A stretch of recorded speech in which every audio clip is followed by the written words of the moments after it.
Assalamualaikum warahmatullahi wabarakatuh.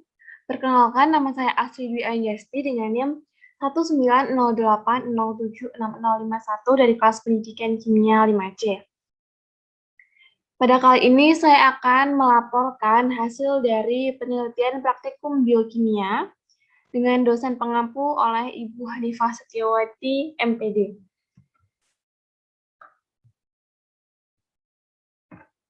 Percobaan yang dilakukan pada praktikum biokimia kali ini adalah mengenai metabolisme karbohidrat produksi pati selama proses fotosintesis. Tujuan dilakukannya percobaan ini adalah untuk memahami metabolisme karbohidrat pada proses fotosintesis.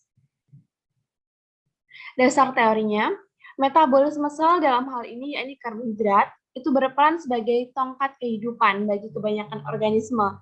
Karbohidrat dalam bentuk gula dan pati dilambangkan sebagai bagian utama dari kalori total yang dikonsumsi oleh manusia dan bagi kebanyakan kehidupan hewan. Karbohidrat juga merupakan pusat dari metabolisme tanaman hijau dan organisme fotosintesis lainnya yang menggunakan energi matahari untuk melakukan sintesis karbohidrat dan karbon dioksida serta air. Sejumlah besar pati dan karbohidrat lainnya yang dibuat dalam fotosintesis menjadi energi pokok dan sumber karbon bagi sel non-fotosintesis pada hewan, tanaman, dan juga mikrobial.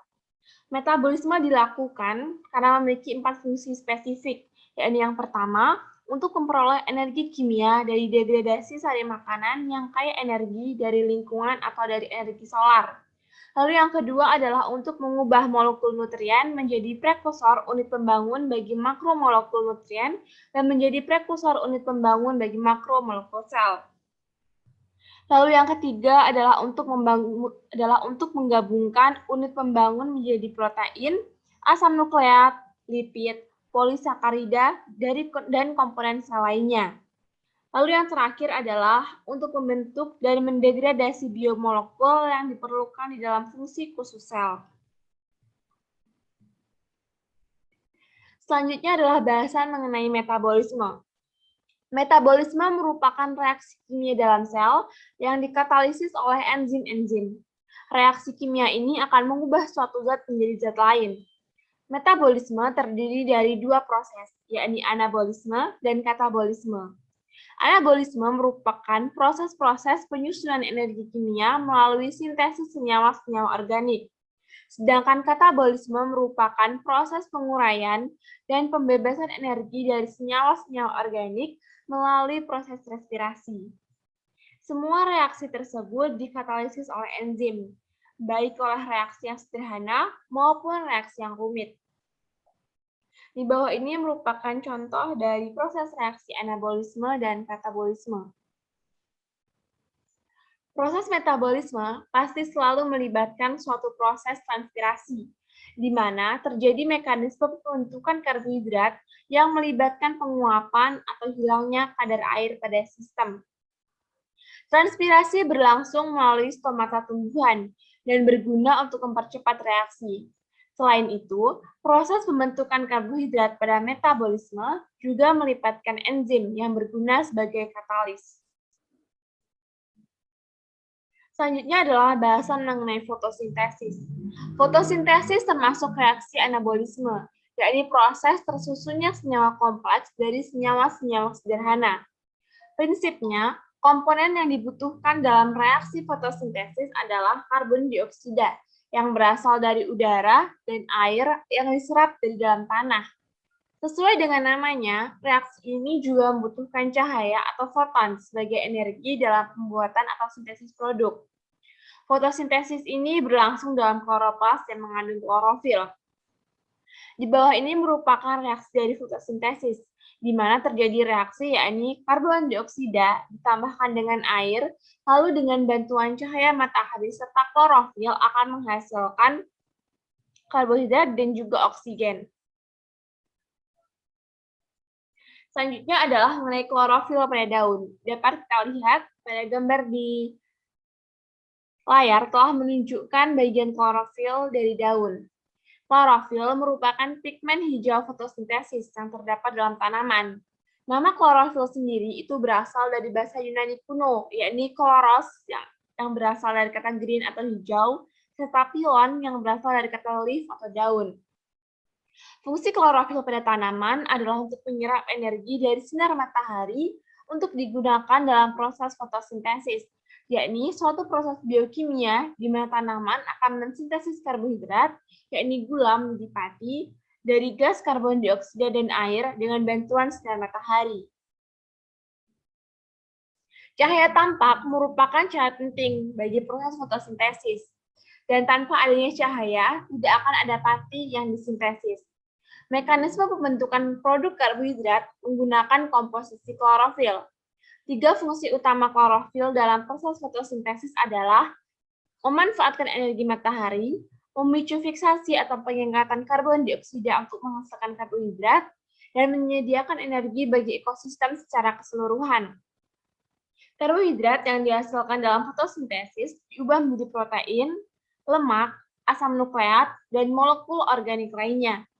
Klorofil menyerap cahaya yang berupa radiasi elektromagnetik pada spektrum kasat mata atau visible. Cahaya matahari bersifat polikromatik, dan apabila dibiaskan akan menghasilkan cahaya polikromatik.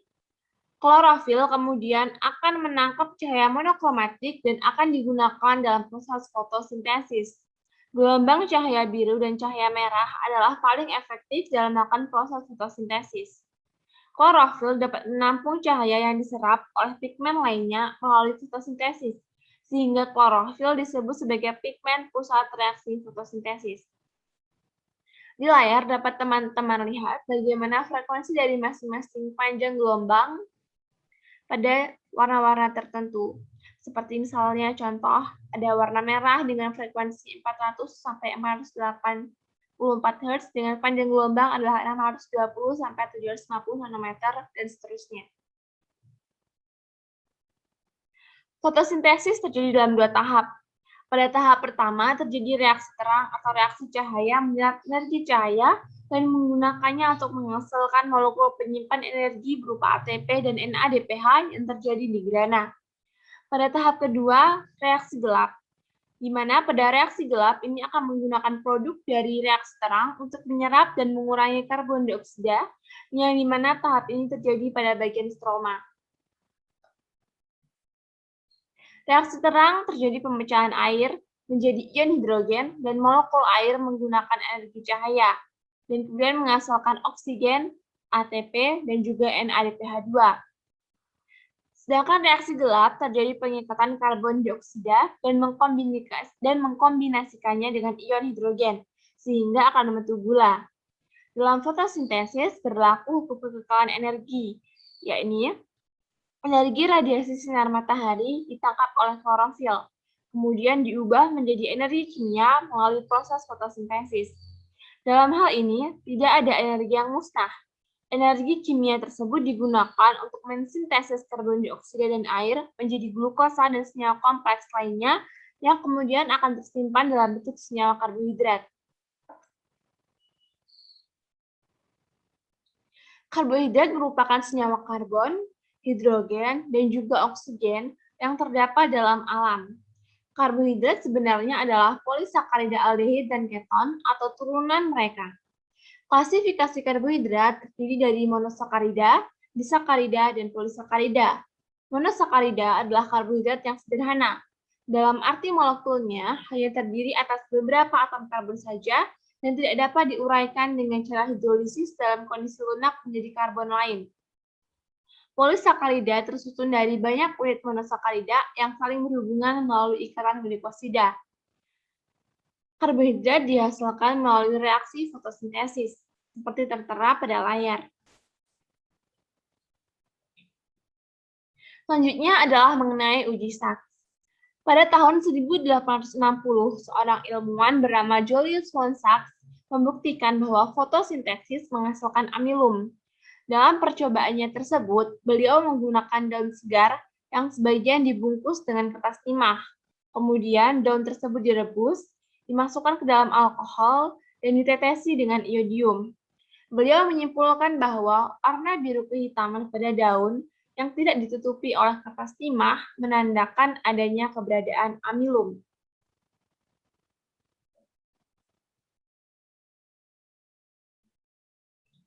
Selanjutnya adalah mengenai alat dan bahan yang akan kita gunakan dalam percobaan tersebut. Dalam praktikum ini, kita memerlukan beberapa alat dan bahan. Alat yang kita butuhkan antara lain adalah ada penanas air dan juga kompor, kemudian ada gunting, aluminium foil, penjepit, lalu ada penjepit kertas, serta ada wadah. Sementara itu, bahan yang kita butuhkan antara lain adalah ada alkohol, betadin, air. Selain itu, kita juga membutuhkan sinar matahari dan daun hijau berklorofil. Berikut merupakan MSDS atau Material Safety Dataset pada masing-masing bahan.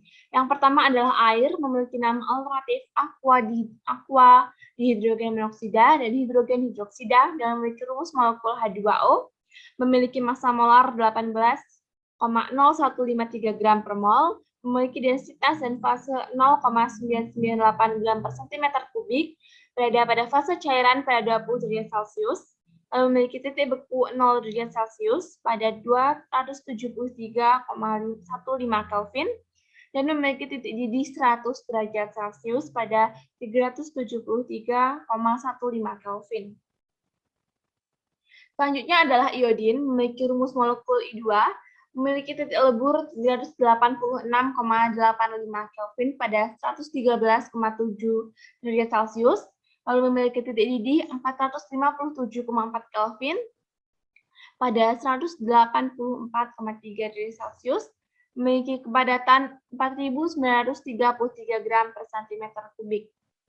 Lalu ada etanol yang memiliki rumus molekul C2H5OH dan memiliki massa molar 46,06844 gram per mol, memiliki penampilan yakni cairan tidak berwarna dengan bau yang khas, memiliki densitas 0,7893 gram per cm kubik, memiliki titik beku yakni minus 114,14 derajat Celcius, dan memiliki titik didih yakni 78,29 derajat Celcius. Selanjutnya adalah mengenai langkah kerja dari percobaan tersebut. Untuk memulai praktikum ini, di sini pertama-tama kita siapkan aluminium foil dan juga kertas penjepit. Lalu kita pilih daun yang berwarna hijau dengan ketebalan daunnya itu yang tipis agar mudah kita lakukan proses pengamatan.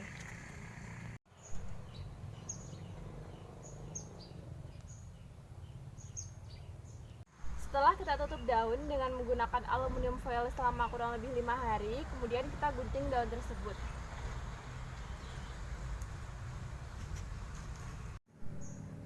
Daun yang telah kita tutup dengan aluminium foil selama 5 hari tersebut, kemudian kita buka.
setelah di BDB tadi dapat kita lihat perbedaan pada daun.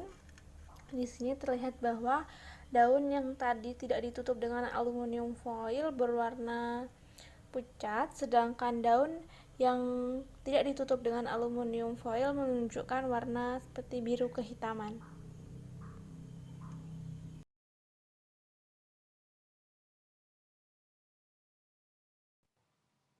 Berikut merupakan hasil pengamatan yang didapatkan. Jenis daun yang digunakan dalam percobaan ini adalah daun salam atau Syzygium polyanthum sebanyak 2 helai daun. Kondisi daun awal yang tertutup oleh aluminium foil menunjukkan warna hijau, sedangkan daun yang terbuka juga menunjukkan warna hijau. Jumlah ekstraksi dengan alkohol pada masing-masing daun yaitu sebanyak 1 kali. Warna pelarut pada daun yang tertutup aluminium foil adalah warna semula bening, kemudian berubah warna menjadi hijau. Sedangkan pada daun terbuka juga menunjukkan hal sama, yakni warna semula bening kemudian menjadi hijau. Lalu setelah ditambah iodin, pada daun yang tertutup oleh aluminium foil menghasilkan daun yang berwarna pucat. Sedangkan daun yang terbuka menghasilkan warna daun yakni berwarna biru kehitaman. Kesimpulannya, daun yang tertutup oleh aluminium foil berwarna pucat, menandakan tidak terdapat kandungan pati. Sedangkan daun yang terbuka menunjukkan warna biru kehitaman yang menandakan keberadaan dari adanya kandungan pati. Selanjutnya adalah mengenai bagian pembahasan. Percobaan ini dilakukan dengan tujuan untuk memahami metabolisme karbohidrat pada proses fotosintesis. Percobaan pada praktikum ini mengadopsi percobaan Sachs yang ingin membuktikan bahwa dalam proses fotosintesis menghasilkan produk berupa pati. Daun yang digunakan oleh praktikan dalam percobaan ini menggunakan daun salam atau Syzygium polyanthum sebanyak 2 helai daun. Pada makhluk hidup terdapat proses dasar yang terjadi agar dapat menjalankan fungsinya secara normal dalam kehidupan. Proses ini dikenal dengan metabolisme. Metabolisme sendiri merupakan seluruh reaksi kimia di mana bertujuan untuk mempertahankan kehidupan yang terjadi di dalam suatu organisme. Terdapat 3 tujuan utama dari dilakukannya metabolisme, yakni pertama, untuk mengkonversi bahan bakar berupa makanan untuk dijadikan bahan baku penyusun protein, lipid, asam nukleat, dan beberapa jenis karbohidrat. Kedua, mengkonversi makanan energi untuk menjalankan proses pada tingkat seluler, dan yang ketiga adalah untuk mengeliminasi limbah metabolis. Metabolisme meliputi anabolisme dan katabolisme. Fotosintesis yang terjadi pada tumbuhan merupakan contoh dari reaksi anabolisme, yakni proses tersusunnya senyawa kompleks dari senyawa-senyawa yang lebih sederhana. Fotosintesis merupakan salah satu proses biokimia yang dilakukan tumbuhan, alga, dan beberapa jenis bakteri untuk memproduksi energi terpakai atau nutrisi dengan cara memanfaatkan energi cahaya. Oleh karena itu, fotosintesis menjadi sangat penting bagi kehidupan di bumi. Fotosintesis sebagian besar akan menghasilkan oksigen yang terdapat di atmosfer bumi. Fotosintesis merupakan cara asimilasi karbon, karena dalam proses fotosintesis, karbon bebas dari karbon dioksida akan diikat atau difiksasi menjadi gula sebagai molekul penyimpan energi. Tumbuhan bersifat autotrof. Dalam hal ini, artinya tumbuhan tersebut dapat mensintesis makanan secara langsung dari senyawa anorganik. Air dan karbon dioksida akan digunakan oleh tumbuhan untuk menghasilkan gula dan oksigen yang diperlukan sebagai makanannya. Energi untuk menjalankan proses ini berasal dari reaksi fotosintesis. Daun merupakan tempat terjadinya proses fotosintesis pada tumbuhan. Hal ini dapat terjadi karena pada daun mengandung klorofil. Namun secara umum, semua sel yang memiliki klorofil berpotensi untuk melangsungkan reaksi ini. Di organel bernama stroma lah, lebih tepatnya berlangsung proses fotosintesis. Hasil dari proses fotosintesis akan didistribusikan ke jaringan-jaringan terdekat terlebih dahulu. Pada dasarnya, rangkaian proses fotosintesis dapat dibagi menjadi 2 bagian utama, yakni reaksi terang karena memerlukan cahaya, dan reaksi gelap karena tidak memerlukan cahaya, tapi memerlukan karbon dioksida. Berikut merupakan beberapa faktor utama yang menentukan laju fotosintesis. Yang pertama adalah intensitas cahaya. Laju fotosintesis terjadi secara maksimum apabila banyak cahaya. Lalu yang kedua adalah konsentrasi karbon dioksida. Semakin banyak karbon dioksida di udara, semakin banyak pula jumlah bahan yang dapat digunakan tumbuhan untuk melangsungkan fotosintesis. Yang ketiga adalah suhu. Enzim yang bekerja dalam proses fotosintesis hanya dapat bekerja pada suhu optimalnya. Umumnya, laju fotosintesis meningkat seiring dengan meningkatnya suhu hingga batas toleransi enzim. Yang keempat adalah kadar air. Kekurangan air akan menyebabkan stomata menutup, menghambat penyerapan karbon dioksida sehingga mengurangi laju fotosintesis. Lalu yang kelima adalah kadar fotosintat atau hasil fotosintesis. Apabila kadar fotosintat seperti karbohidrat berkurang, laju fotosintesis tersebut akan naik. Lalu, apabila kadar fotosintat bertambah atau bahkan sampai jenuh, laju fotosintesis akan berkurang.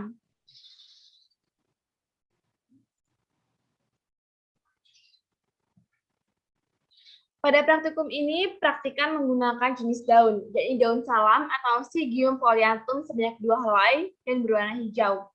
Langkah awal dalam percobaan ini yakni dipraktikkan membungkus setengah bagian dari daun dengan menggunakan aluminium foil yang diambil dari bungkus rokok untuk efisiensi biaya. Daun yang ditutup dengan aluminium foil dari bungkus rokok, kemudian dijepit dengan menggunakan penjepit, dan pastikan bahwa tidak ada celah yang terbuka dan usahakan rapat. Hal ini bertujuan agar sebagian daun tidak mendapatkan asupan cahaya matahari. Proses fotosintesis berlangsung sangat efektif menggunakan cahaya matahari apabila terjadi pada gelombang cahaya merah dan biru. Pembungkusan daun dilakukan selama 5 hari. Setelah proses pembungkusan selama 5 hari selesai, daun tersebut kemudian dipetik dan dibuka tutup aluminium foilnya. Daun yang ditutup dengan aluminium foil warnanya sedikit pucat, sedangkan daun yang dibiarkan terbuka tetap berwarna hijau. Langkah selanjutnya adalah menyiapkan wajan untuk merebus daun. Isi air ke dalam wajan dan kemudian rebus 2 helai daun salam tersebut. Perebusan pada tahap ini bertujuan untuk membuat sel-sel daun salam mati. Daun salam yang telah direbus berubah warna menjadi hijau kecoklatan. Daun juga berwarna pucat dan layu, yang menandakan bahwa sel daun tersebut telah mati. Selanjutnya adalah menyiapkan alkohol 70% ke dalam wadah untuk kemudian dididihkan secara tidak langsung dengan perantara wajan yang berisi air mendidih. Pemanasan alkohol dilakukan secara tidak langsung, tidak lain karena berkaitan dengan sifat alkohol yang volatil atau mudah menguap dan mudah terbakar apabila bersentuhan langsung dengan nyala api, sehingga beresiko akan menimbulkan percikan. Pemanasan daun salam dilakukan dengan larutan alkohol bertujuan untuk melarutkan klorofil. Selain itu juga bertujuan agar sel-sel pada daun rusak dan amilopas dapat pecah, sehingga hal ini nantinya akan menyebabkan amilom pada daun akan bebas tersebar. Proses pada tahap ini berdasarkan pengamatan praktikan menghasilkan warna daun yang pucat dan warna hijau pada daun terlarut. Langkah selanjutnya adalah daun ditiriskan dan dicuci bersih dengan menggunakan air yang mengalir agar alkohol dan klorofil yang menempel pada daun dipastikan hilang. Setelah dicuci dengan bersih, langkah selanjutnya adalah menguji keberadaan pati dengan menggunakan betadin sebagai pengganti dari iodin. Daun kemudian ditetes secara merata permukaannya dengan betadin. Berdasarkan pengamatan praktikan, daun yang tidak tertutup oleh aluminium foil menunjukkan warna biru kehitaman, sedangkan daun yang tertutup oleh aluminium foil lebih berwarna pucat. Hal ini membuktikan bahwa sesuai dengan percobaan Sachs, daun yang tidak ditutup dengan aluminium foil menghasilkan produk berupa pati.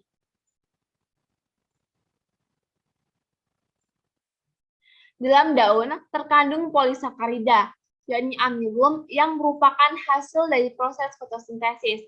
Warna biru kehitaman muncul saat daun ditetesi dengan betadin yang terbentuk dari adanya ikatan para amilum, di mana mampu untuk mengikat iodium sehingga menyebabkan munculnya warna biru.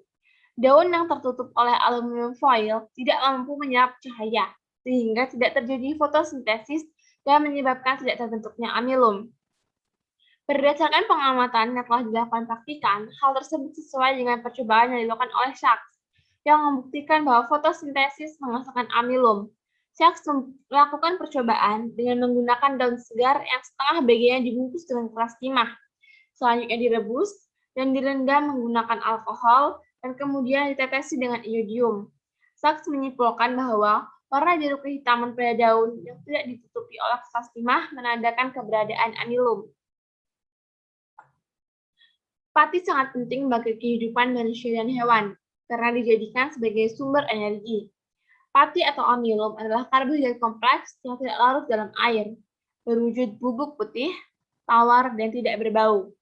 Pati merupakan bahan utama yang dihasilkan oleh tumbuhan untuk menyimpan kelebihan glukosa dalam jangka panjang. Pati dihasilkan melalui proses fotosintesis dengan reaksi sebagai berikut, yakni karbon dioksida ditambah dengan air, dengan bantuan cahaya matahari serta klorofil akan menghasilkan karbohidrat dan juga oksigen. Daun yang tertutup oleh aluminium foil tidak mengalami proses fotosintesis. Hal ini dapat terjadi karena syarat dari terjadinya fotosintesis adalah apabila terdapat cahaya matahari. Tanpa adanya cahaya matahari, tumbuhan tidak mampu melakukan proses fotosintesis. Hal ini disebabkan karena klorofil yang berada di dalam daun tidak dapat berfungsi dengan baik apabila tidak terdapat cahaya matahari. Tahap kedua dari reaksi fotosintesis yakni reaksi gelap, di mana reaksi ini tidak memerlukan cahaya matahari, namun melibatkan adanya peran dari NADPH serta ATP sebagai hasil dari reaksi terang sebelumnya. Reaksi gelap juga membutuhkan adanya peranan karbon dioksida atau CO2. Karena daun yang tertutup oleh aluminium foil tidak mengalami reaksi terang, maka daun tersebut juga tidak dapat mengalami reaksi gelap karena tidak terdapat bahan bakar berupa NADPH dan ATP. Hal inilah yang menyebabkan daun yang tertutup aluminium foil tidak mengalami fotosintesis dan tidak mengandung pati. Kesimpulan dari percobaan ini adalah, berdasarkan percobaan yang telah dilakukan, dapat disimpulkan bahwa cahaya matahari sangat berperan dalam proses fotosintesis. Daun yang tertutup oleh aluminium foil setelah diuji dengan menggunakan betadine tidak menunjukkan adanya kandungan pati. Sedangkan daun yang tidak tertutup oleh aluminium foil setelah diuji dengan betadine menunjukkan adanya keberadaan pati dan ditandai dengan munculnya warna biru kehitaman pada daun. Hal ini dapat terjadi karena adanya sinar matahari yang berperan penting demi berlangsungnya proses fotosintesis untuk metabolisme karbohidrat produksi pati. Saat proses percobaan, usahakan agar membungkus daun dengan rapat agar tidak ada cahaya matahari yang mengenai permukaan daun. Sehingga hasil pengamatan akan lebih mudah terlihat perubahan warnanya saat pengujian keberadaan pati. Berikut merupakan tugas dari praktikum biokimia. Yang pertama adalah jelaskan apa yang dimaksud dengan proses fotosintesis. Jawab, proses fotosintesis merupakan suatu proses biokimia pembentukan karbohidrat dari bahan anorganik yang dilakukan oleh tumbuhan, terutama tumbuhan yang mengandung klorofil. Lalu yang kedua, mengapa fotosintesis memerlukan cahaya matahari? Jawab, fotosintesis memerlukan cahaya matahari karena cahaya matahari tersebut akan diubah menjadi energi kimia dengan menggunakan bantuan klorofil. Energi kimia tersebut nantinya akan digunakan untuk menjalankan reaksi kimia pembentukan senyawa gula. Ketiga, berapa panjang gelombang dari radiasi sinar matahari yang diserap dalam fotosintesis? Jawab, dari semua radiasi sinar matahari yang dipancarkan oleh matahari, hanya panjang gelombang tertentu yang dimanfaatkan tumbuhan untuk proses fotosintesis, yakni yang berada pada kisaran cahaya tampak, yakni 380 sampai 350 nanometer. Namun, paling efektif untuk fotosintesis yakni cahaya merah yang berkisar pada 520 sampai 750 nanometer dan cahaya biru yang berkisar pada 450 sampai 495 nanometer. Keempat, apa fungsi iodium dalam KI dalam percobaan tersebut? Jawab, fungsi iod dalam percobaan ini adalah untuk membuktikan adanya keberadaan pati sebagai hasil dari fotosintesis yang ditandai dengan munculnya warna biru kehitaman. 5. Gambarkan reaksi iod dengan amilum. Sini telah dijelaskan pada layar mengenai proses reaksi antara iod dengan amilum. Berikut merupakan daftar pustaka yang digunakan oleh praktikan dalam menyusun laporan praktikum biokimia ini. Berikut merupakan tahap di mana terjadi proses pada saat daun dibungkus, lalu yang kedua adalah pada saat pembungkus daun dibuka, yang ketiga adalah proses pada saat perebusan daun menggunakan air, Yang keempat adalah saat proses di mana daun direbus dengan menggunakan alkohol. Lalu tahap selanjutnya adalah daun dicuci bersih dengan menggunakan air yang mengalir. Lalu kemudian daun ditetes dengan menggunakan betadine sebagai pengganti dari iodin. Yang terakhir adalah didapatkan hasil percobaan di mana menunjukkan bahwa daun yang tidak tertutup oleh aluminium foil menunjukkan warna pada daun, yakni warna biru kehitaman, sedangkan daun yang tertutup oleh aluminium foil menunjukkan warna yang pucat. Sekian laporan praktikum yang dapat saya sampaikan. Saya mohon maaf apabila terdapat kesalahan dalam penyampaian. Saya ucapkan terima kasih. Wassalamualaikum warahmatullahi wabarakatuh.